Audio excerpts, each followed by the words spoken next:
You know what that means? It's time for another Staffing Mania Live. As we like to say, we go live somewhere around 3:30-ish Eastern time, Ish, and it will ish. go for however long we're feeling that day. And so if you are starting to wrap up your day, or maybe like me, you're over on the West Coast and maybe this is your lunch break and you're trying to get energized for the rest of your day, thank you for being here with us. Stay here. We're going to have a great conversation today. Richard, how's your week been?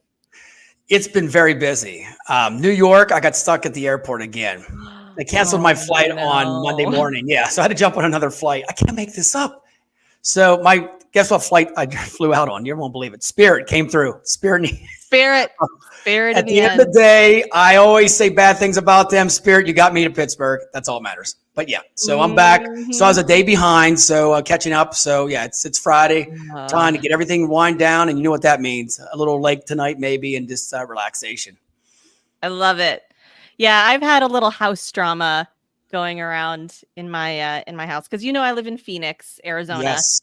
and it's not necessarily cool here this time of year. I mean, it's a No. cool town to live in, but temperature wise, it's a little toasty. And I've been having some AC issues, Let and me. I was we going to say had that. we had a brand new the Lexus of air conditioning units installed this week, and it has not gone well. What's the So, four-letter word? um, HVAC. exactly. Uh, I have another four-letter word that I would say as it relates to this, but I'm not going to Woo! And go that begins there. with a blank F, It and it begins ends with a K. And when the begins other with an F. two, it could be. Oh, yeah, yeah. Yeah, so it's been an interesting week, but you know what? We're here. We made it to Friday. And as I was just telling somebody recently, I said, Friday is my most favorite day, not simply because it's the end of the week, but because we get to do this every single week. And Know it it, is the girl. highlight of my week to be here chatting with you on Fridays for Staffing Mania Live. So before we get into the topic that we wanted to talk about today, Richard, right before we jumped on, you told me that you were thinking about joining the circus. Is that right? Yes, the carnival. I'm going to be a carny Carnival. because I Okay. just had a conversation with a carnival rep in my area, and he does the basketball throw. Oh, yeah. Which is expensive now. $10 for 3 shows. Yeah, everything's $10 now at the carnival. There ain't no $2 nickel and dime stuff. It's $10. And me and my dad, naturally, we talked to everybody. So we're eating fried dough, and I had some funnel cake, and we just start BSing to him. We sat there for 40 minutes, and he was kind of slow. And the dude was only 24 years old from Florida, and he said he grew up in a carnival because his mom did it, and then he did it, and then I was like, so we asked him, and he said, yeah, he makes in about 6 months, $85,000 to $90,000. $4,000. He said this is a slow fare. He said I only make about $800 a Yeah. week here, but some 4 or 5 grand. And I'm like, ooh, my dad was like, man, he looked at me and he said, maybe you should join the carnival. So you know what? There's a lot of people who are wringing their hands and probably getting unnecessary heartburn and maybe stomach ulcers right now with the state of staffing. So hey guys, if you're looking for a new venture, a new career, maybe consider joining the carnival The circuit. carnival, I got you guys too. Just let me know. I got the ins with all the carnival people now. So the carnies, they love me. So yeah, great opportunity. You might end up with extremely high cholesterol due to all the fried food, but all in all, you'll get to see the United States and meet a lot of interesting people along the Exactly. way And you get to and make sleep those in too. connections. Oh You don't have yeah, to start till sleeping. noon. You know that. You don't start till noon or 1 o'clock. So Oh, Richard, I think this is turning into the perfect job for me. I'm gonna really think about and this because I you am know, I not a asked him at morning nighttime. person. My dad's like, "Do you party?" He's like, "Oh, do we party?" He's like, "Yeah." That's why we sleep until noon. And I'm like, Yeah. oh, it's like, so yeah, it was an experience. I got to tell anybody out there, if you get a chance and you go to the carnival to festivals, reach out to them, talk to them, praise them because they do a lot of work behind the scenes too. And one thing I got to tell you, he laughed about it. My dad said, "You put the rides up?" He's like, "Hell no." That's how he said. He's like, "No, that's for the other peeps." He said, "All I do is tear down my stand and I go back and watch them tear the equipment down." I'm like, "You don't even have the hard job." And he used to do that. He said it was tough tearing the carnivals down and Oh putting it back up. yeah, Yeah. I'm So, but sure. yeah, another opportunity. If things go south, guess where I'm going? Yeah. Well, you know what? Even before getting into the staffing industry, I always really enjoyed just asking people about what they do because I was regularly surprised and fascinated by just all the different types of work that's out there. I mean, it's like you know it, but you don't fully know it until someone tells you and you're like, wow, I never even really thought about that as being a job, but it makes 100% sense. I mean, Carney is an exception. You know that Carnival, that's because you go to carnivals. You've been going to them, Yeah. but that's so funny. You know what? If this staffing stuff doesn't work out for me, I've been, in business for almost 5 years now. I may just cut and run at some point and join the And you circus. get the microphone. You already got experience on that. Come on down here. Guess the weight of this person, or the Yeah, four-headed man, whatever. exactly. I mean, Rob could be the ringmaster. He has the voice for it. He Oh can he my. can do that, and then I'll just be the, social director. I'll make sure everybody's happy. Stress-free life. Stress-free. So, speaking of career changes, today's topic that we really wanted to dive into and probably just do like a surface level conversation on, because this is something that I know, I mean, this is the majority of my business that Painted Porch Strategies does, and this is a passion of mine that I've been pursuing for a really long time, but it's this idea of change. And, all of us in staffing, and those of you who are here and joining us and watching today, all of us are constantly seeking ways to level up, to learn more, to do more, to explore new techniques, to just amplify and accelerate what it is we do and how we do it well. We're constantly in this exploration and learning mindset. It's why there's, I don't know, like 100 plus conferences nowadays with all different types of topics. There's podcasts, you do podcasts galore. You have your one with John. There's so many that we have out here. We're always seeking new information, but sometimes we just get so focused on consuming and less on being able to execute, or we can struggle with the execution of it. And especially in staffing, while many of us treat ourselves as like the CEO of our desk, right? There is still often a need or just the situation to do this, to not go it alone, right? Okay. And being able to connect with and collaborate with other people to help move change forward. I love what you said there. And real quick, change is everywhere. Like I'm going to say the real quick thing is bodybuilding is change. Every day I'm changing my appetite, my thing. So if I can do that with my body, I can build my business the same way. One thing plug out there, you know what? My whole goal is, Amy, that, to make everybody else shine. So we don't do this together. The Shark and you, we do it with everybody else. And I think that's the biggest thing we're going to talk about today with this change leadership. It's a team effort. Yeah. Yeah. So I'll add one more thing to that. It's really funny. And I think you've maybe heard me say this before, but a couple years ago, I went out to a dinner. I think it was part of maybe Staffing World. I went out to a dinner afterwards, and I met with a couple executives from very large staffing firms. And he goes, what do you do?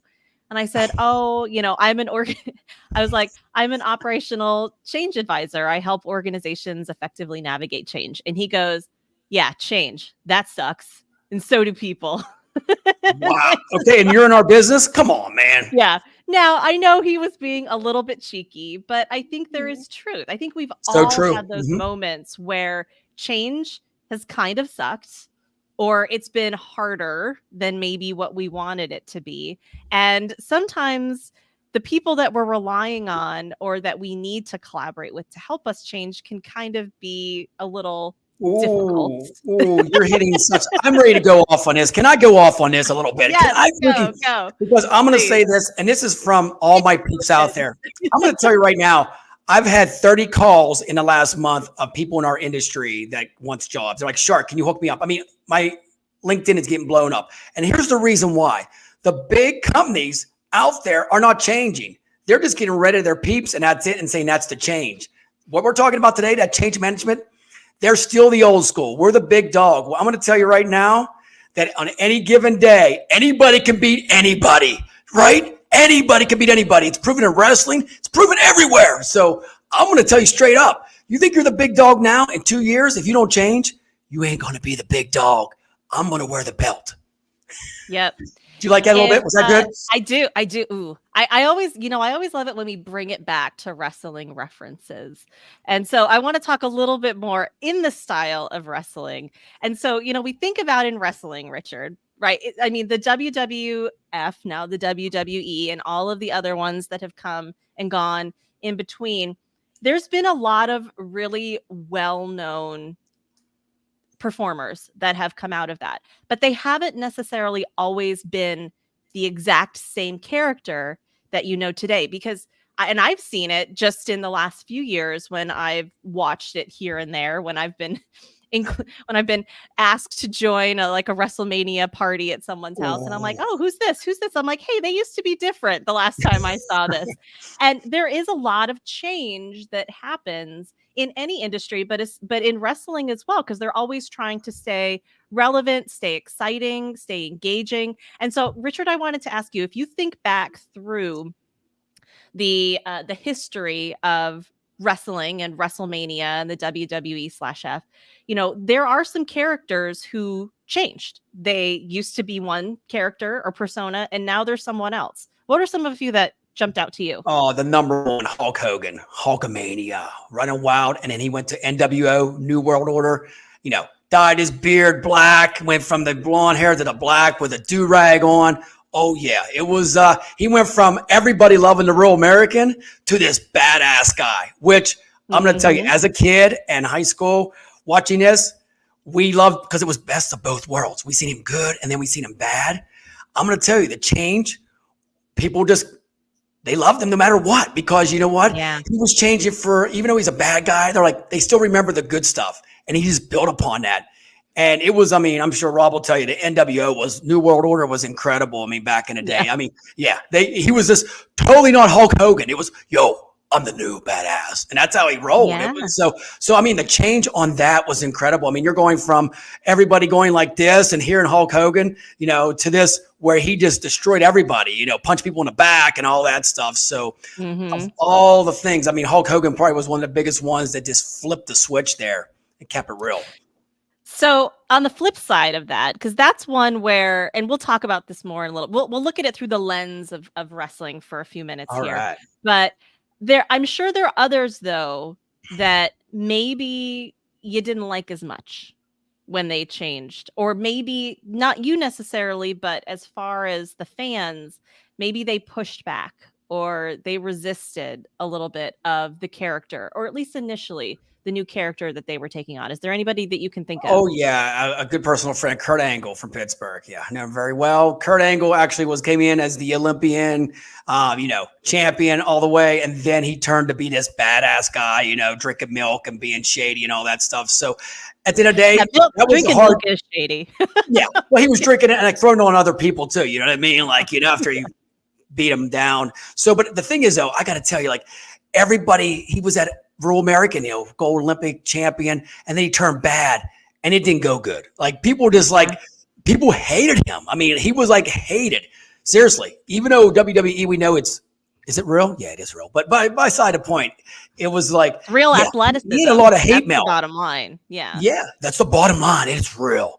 Whatever you make, anything's real if you think of it that way. Right? Imagination. Mm-hmm. But no, at the end of the day, he was one of them. It was just the fans the bad side did not work out at all. Yeah. Yeah. And that reaction, both the Hulk version, the really positive, you know what, we're going to lean into this. I'm sure there were still some resistors who wanted Hulkamania. Mm-hmm. And he has since gone back to that. Right. But during a period of time, there was a change that was made, and people over time did accept it. But on the flip side, with Kurt Angle, it did not go well. And I think we can see that in all areas of our life, but especially in our work. If you think about as an individual contributor or as a leader within an organization, you've had times where a change has been welcomed and celebrated. And then other times where people have been like, no, we're not doing this. You need to go back to the way we did it before. That's a very human reaction. All of us struggle with this in some way, shape, or form. And a lot of it boils down to who's delivering the message, how it's being delivered, and whether or not there's enough of, I'll say, I'm not going to say agreement. There's enough alignment and Mhm. understanding around what's changing and why. Whatever Hulk did, or whatever Hulk Hogan did, he did it better than Kurt Angle did to try to get people to come with him to, I'll say the dark side, but change is not the dark side, but come with him on this change that he went on, especially such a well-known, beloved, well-worn, safe, understood, appreciated character that he was originally. Oh, you got to hit it right on the head here. And you know what? I always say you're either a manager or a leader. You know what? And being in the Boy Scouts, I'm going to tell you straight up, and we talked about this off, support, sway, and learn. We can talk about these. I mean, you got to support football, coaching, and leadership. What we're talking about today is about the same. Your employees are your players. You got to treat them with respect. If they have something wrong, you got to listen to them. And I think this is one of the big things we probably want to hit on, Amy, is a lot of people I've seen over my career in staffing don't listen to what you have to say. That's why I have my own, because they said, Shark, you cannot do this marketing. Go back to your cubicle and just keep dreaming. And they did not listen to what I had to say. They said, this is the policy. This is the way. If you don't like it, you can hit the door. And that's not good, because we all have a voice these days. Mm-hmm. Yeah. And all the topics that we've talked about over the last several months now, I can't believe we've been doing. I think I looked back. I think our first one was like the end of May, which is amazing. I'm so thrilled. I know we're going to have a celebration when we hit a certain number of episodes. I know. Many milestones. And actually, we'll touch on that in a minute. We talk about change. But, all these topics that we've been talking about are all things that you can personally, or as an organization, or even a smaller team within an organization, you can start to try and adopt and adapt these ideas into what you're doing. But it requires a little bit more than just desire to make it happen. One of the big things that I like to talk about with the with the education and the training and the advisory and the coaching that we do on the Painted Porch is that it is not something that you can just dive into the deep end. It actually takes a lot more preparation than people think, because we have well-worn ways of doing. We have, to some extent, it almost becomes second nature. It's like automated, especially when you think about some of these organizations that have been doing it a very specific way for a very long time. Introducing some sort of change, even if it's a tiny, tiny pebble, it doesn't have to be a big rock. It can be a tiny, tiny pebble of change, can be extremely disruptive if you haven't put in the foundational work to make it happen. If you think about it like with sports, right?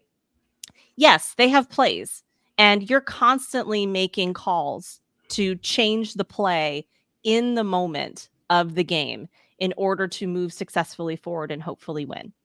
But those plays that they are running, they're not just calling them out from the sidelines and they've never run them before. There's practice, there's preparation, there's understanding that needs to happen. And I think that's a really key piece that as organizations and as leaders, we forget. We think that we can just tell people to run this play of change without having ever practiced this idea of change or even this particular play before. And yet we think, you know what, if we just plop them, if we have a meeting and we do this big announcement, hey, everybody, guess what? We're making a change. And then a week before it's supposed to go live, you train them on it and you wonder, why didn't this go well? It's because you didn't actually put in any work to make it happen. It's like you with working out, Richard. You said you're changing your technique. You're changing how you're challenging your body every single time you go to the gym. If you just walked into the gym day one and started doing a bunch of crazy shit, you're going to definitely pull a muscle and probably hurt yourself for an extended period of time. You got to build up those muscles first before you make it happen. Wow. Everything you said was right on, because I know when I go to companies, no, seriously, when I go to a staffing firm like here in West Virginia, it was like you go in, we have drinks the first night. I'm there for change, but guess what? They're going to change with me. That's that part about being an influencer. I'm going to influence them to change because I'm going to change with them. Every person in staffing has potential. Some could be sales, some could be recruiting, some could be leaders or managers. You decide. But going in and just saying, this is the playbook, like the KPI, which we're working on and all this other good stuff. This is not how it goes. You got to go in and support them off the bat. They got to build trust. We talk about building trust with candidates and clients. Our internal team needs trust. And if you don't have that, and trust me, I've worked with so many organizations when the leader leads, they're like blank you and middle finger goes up. And this is in staffing, the companies. They're like, because they come in, they give you the rah, rah, rah. They take you out to eat and say, these are your goals. See you next week. And that's it. Right. And they don't execute it. So the thing is, to execute something like you do in football, you got to put a plan together. You have to strategize together. Listen to them. You don't think these football players, the coaches puts a plan. He asks the receiver, is that a good route? Do you like that? Do you feel comfortable with that route? There's a lot behind the scenes. People just think the coaches gives in and say, here's a play. You go run it straight down the field. There's a lot of communication. That's why they have boardrooms. That's why they do all this before, all the prep the week before the game. That's the same thing you have to do in our industry. Yeah. You can't just jump in to change, but tends to be what we do for whatever reason it might be. I'm not discounting the reasons. I am challenging the approach. The reasons to want and need to change are vast. Maybe you feel that you are just behind. You are behind your competitors, and it is imperative that as quick as possible, you catch up with them. Maybe you feel like your technology is what's slowing you down. That's a whole other conversation for another day. I think it's partially true, but there's more to it than that. We'll talk about that separately. We still talk about tech stack, really? Where's that word at? We can talk tech stack, but I'm more gonna say I'm joking. Get your team aligned first before you start building your plays, right? Building your tech stack. But where was I going with this? But we basically, through all of this, it's making sure that you have the preparation in place. But you touched on it so importantly.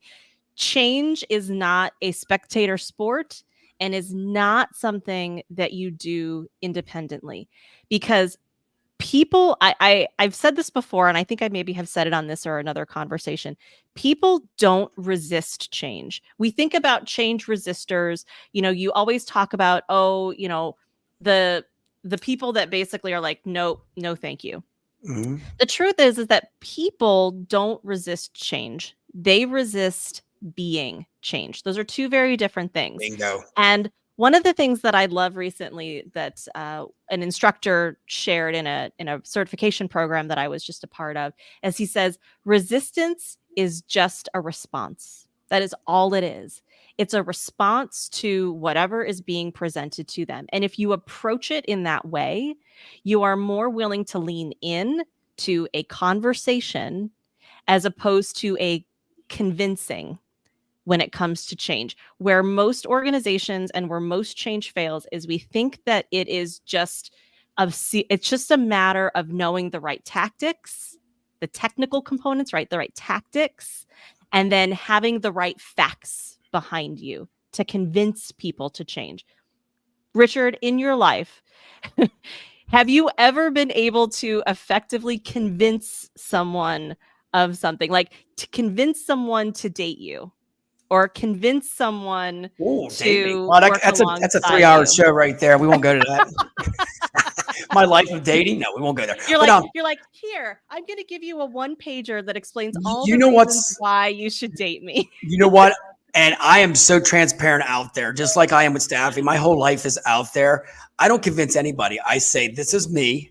This is what I have to offer. And you know what? If you want to adapt and achieve what I have to offer too, you're welcome to join me. That's the thing. We have to adapt equals achieve. And another one I'm going to put out there, struggles equals strategy. These two are so similar. I mean, if you have struggles, put a strategy to it. Adapt, you'll achieve. I mean, but people don't want to adapt. They want to say, here's what's happening in our industry. And I think it's across the board. You got the leaders here and they don't want to change. They don't want to adapt. This is my way or the highway. I've seen it all the time, and I see it more than ever now. You know what? How many leaders out there? I got to ask you, if you're watching this, how many leaders are you listening to your front line? Your recruiters, your sourcers that are making maybe $20 an hour. Are you listening to them? You should be. They're your front line. They're your peeps. Yeah. Change, any change of any kind needs to be a co-designed co-collaborated, co-executed activity that is done within the organization. It cannot be a top-down directive. Yes, there are some individuals, I'm not going to call them leaders because they are not leaders with this attitude. There are some individuals in organizations who say, yes, there's two ways people can change. You can walk alongside them. You can co-create and execute this together, making them a part of the change. So that way change is something that you are doing together as opposed to something that is being done to them. Or you could just tell them to change and let the chips fall where they may.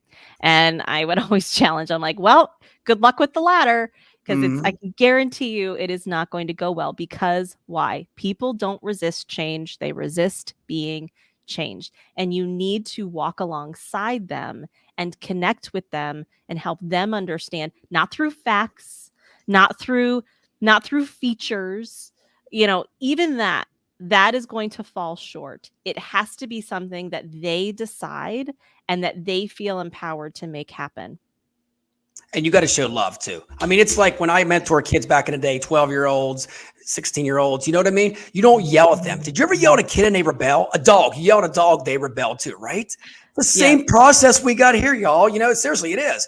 All you have to do is, hey, you know what? It's okay. Do your homework. Put your hug around them. Show them some love, show some encouragement, show them some influence, and say, I'm going to help you with the first couple problems, and you're going to finish this.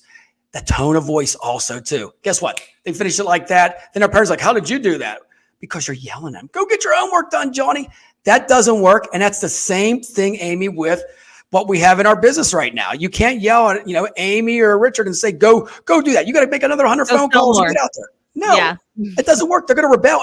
And this day and age right now, people are just saying, I'm out of here. See ya. I ain't coming back tomorrow. I mean, back in the day, people were more like, well, I better, improve what my boss is. I hate that word boss because nobody's boss. I mean, at the end of the day, you're your own boss. You have leadership. Everybody can lead in a certain way. And I think that's where you come in with all your stuff that is incredible, that, everybody has a part in this component stuff. This is what team's about. There's no new I in team. It's team together. And I got to get a plug to my Penn State team. They never put the names on the back of their jerseys because guess what? You win, you lose together. I love that. Yeah. Yeah. Ooh, that's great. We are Penn State. I didn't know that. That's fantastic. Mm-hmm. I love that. You are a team. You are a team. And change truly does live or die by the strength of your team. You touched on something a little earlier, Richard, about trust. And I think that is absolutely one of the foundational components to successful change. In fact, it is the thing that we assess first and foremost with any engagement that we do with an organization. We do an organizational health audit and assessment. And it's both a survey that goes out to the whole company, and it's also various interviews that we do. And through that information, we're evaluating 6 components that are more about how you function as a culture, as an organization. And one of the very first questions that we ask is, do you trust that the results of this survey will be remained anonymous? And it's very interesting. I always applaud the people who say no, but then they're still like brutally honest in the results. Oh, they're like, yeah, my name's on that there. Yeah, they're gonna like, ask me. No raise. No, I don't trust it. And but I always tell people the level of participation in the survey and the questions that maybe you are getting, because it's coming from me. It's not coming from the company. It's coming from Painted Porch Strategies. It very clearly says this information lives here. It lives with us. The only information that is shared with your organization are the collective results and maybe individual comments, but your name is not anywhere on anything that we are distributing. We do not share that. But we asked, how much do you trust that? And it's always very interesting because that's what I come with. I'm like, if you're trying to evaluate the readiness of your organization for change, and your trust is in the tank, it's not going to work. Trust me. You might check all the boxes. Trust me. Exactly. Trust me. You might do all the things. You might have a beautifully structured project plan. You might work with an implementation partner, get all the data mapped, get all the fields configured, get it all imported in, do user acceptance testing, check all those boxes. You will have a new tool or a new process, but adoption is going to be extremely low because trust in your organization is in the tank. People do not trust what you're telling them. They don't trust why you're doing it. And until you develop that strength of trust, any change that you embark on is going to be, I will say, a third of what it could be. Well, you know what, or even more. You know what, Amy, 70% of the people I probably deal with, they don't trust their leader at all. They do not trust. They tell me, they're like, we're out for drinks or food. And you know what? I like to interact with them, and you know what? I have not had one person, knock on wood, in my lifetime that said, I don't trust you because dude, I got you. I don't have time for that shit. You know what I mean? That's one thing. On my end, I don't backstab people. I don't have time for that stuff. Y'all have time for that stuff. I'm living life, having land sharks and enjoying life and going to the gym. I don't have time to well, I don't like Betty. I don't like Bob. No, I don't have time for that. But that goes on in our office all the time with the leaders. And the leaders, they're like, well, how do I build trust? Well, dude, first off, you can't be a douchebag. I'm sorry. Can I say like that? No, seriously. There's no holds here. It's like, you got to be real. And people can see when you're real, when you're concerned about them. When you go to the office every day and I'm coaching them and I'm like, I'm on the phone with you. I'm helping you. I'm concerned. I want you to succeed. We have fun with it. They're like, dude, I've never had anybody. Dude, I feel like we're like a romper room. We have fun all day and we're getting our numbers. I'm like, that's what it's about. Staffing's not hard. I tell people all the time, I used to be a probation officer. I say that. I was like, dude, when you get shot at and you lock people away, that's a job. This is putting people to work and change. This is easy if you really apply to it. But these leaders don't do that. They come in and they're like, well, how come they talk to you and not me? But you have your door shut. There's no open door policy. You expect too much. You hit it real quick on the head right there when you said they're trying to catch up. There's only one way to catch up, not quickly. You got to do it with strategic stuff. You can't say, well, we're behind on all these numbers. Because guess what? When you start doing stuff sloppy, you're going to fall right back on your feet. Yes, 100%. There are change management as like an official capital C, capital M practice, has been around, I think, for like 30 plus years now. Mm-hmm. And one of the things that was very popular, and it still is to some people today, I would challenge you to not do that, is create a sense of urgency. And I think urgency can be a motivator to change, but it should not be the focus of the change, if you get what I mean. Like, you can recognize, oh shoot, yes, we haven't done the conditioning. We haven't created a solid baseline team. We haven't run our plays yet. So because of that, we are behind. We need to change. You can have that be your driver. But if that's the thing that you're communicating, the panicked, oh my gosh, our numbers are down, our technology is old, so-and-so's kicking our butt, we have to do something right now, that is a recipe for change failure, or at least change that's going to go on way longer than you ever intended. So I think urgency can be the spark, but not the flame, right? It shouldn't be the thing that really is what's fueling the change that's happening. Because truly, if you want to successfully change and develop what I like to really say is a change-minded, change-ready culture, which means you're always thinking about what can we do better, faster, stronger. You have more of an agile, adaptive mindset. These changes aren't these big boulders that you have to then push up the hill, right? That's not what they are. They become small little adjustments here and there that continually happen. Mm-hmm. Just like Tony Robbins talks about. We're both Tony Robbins fans. CANI, continuous and never-ending improvement. That's a big one. He also says, if you're not growing, you're dying. So I think those are two things to really keep in mind when it comes to change.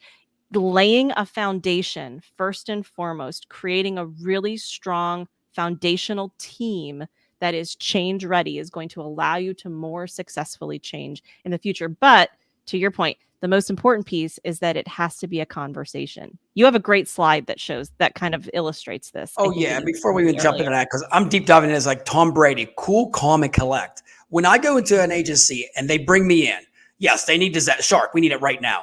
No. First thing we need to have positive. What you just said there, most staffing firms now are in panic zone. Oh my goodness, the economy's not. All I hear is panic. I'm like, well, you're all panicking. I'm placing. I mean, that's what it's about. It's like, come on, peeps. I mean, I never go on a negative side. The only time I go on a negative side is when people's not treating people with respect, and they try to find something that's, an outlet. There's positive in everything, and I think that's what you have to do. You have to bring positivity in your whole team. If you keep saying we're behind the wheel, our numbers are low, dude, you say that for 2 seconds and then you praise. How much praise do we give people anymore? Not at all. I'm praising everybody. I'll hug everybody tonight. I'll fist pump everybody. That's what we need. When you praise people, the next level will come. And Tom Brady was the same way, real quick. The 2-minute quarterback. I mean, I can go on and on about that. Do you ever see him get up and like sweaty and palm? He just get up there and all right, touchdown. We win the game. Like that's what it's about right there, peeps. Yeah. Well, I mean, and he's been quoted as saying, and I'm going to misquote it. It's something along the lines of, I never think about the play I just made. I think about the play I'm doing next. I don't look at the scoreboard. I focus on the game. I'm focusing on what I need to do next. And I think that's so important. It's proven that mindset is what allowed him to get knocked down, make a bad play, and just get up and do another one. And I think that that's so key. If you're focusing so much on reacting to what's happening as opposed to what can I do next to make this better, to move it forward, that's where you're going to have you'll still have change. It'll just be change that is not really that clear and not very consistent and is going to be extremely short-lived. You said it right on the vein. I've been an underdog my whole life. I mean, when people doubt you, you do better. At the end of the day, it's about you fulfillment. Tony Robbins talked about that fulfillment every day. Let's put this slide up here because we can talk about this forever. Yeah. There it is. I would say if I were to say the 3 C's beyond this, it would be communicate, communicate, communicate. That's the number one. That's really how change happens. But these 3 that you put up are exactly it. It's communicate, it's collaboration, and commitment. But with those, to have those, you have to first have a really strong foundation of trust within your organization. If you don't, that change is going to be a very hard road to follow. Did you just talk about marriage? That's what it is. That's the sum of the marriage. Perfect marriage, right? Well, you've met Rob, and Rob was on a couple weeks ago. So we always joke, we're like the old married couple with all of our relationships. We've been together since I was 19, so that's almost 25 years. You're like in the 3% of America. Yeah, we've been together almost 25 years. We've been married for almost 15, I think. Don't make me do the math. 15. I think 15. No, it's 15.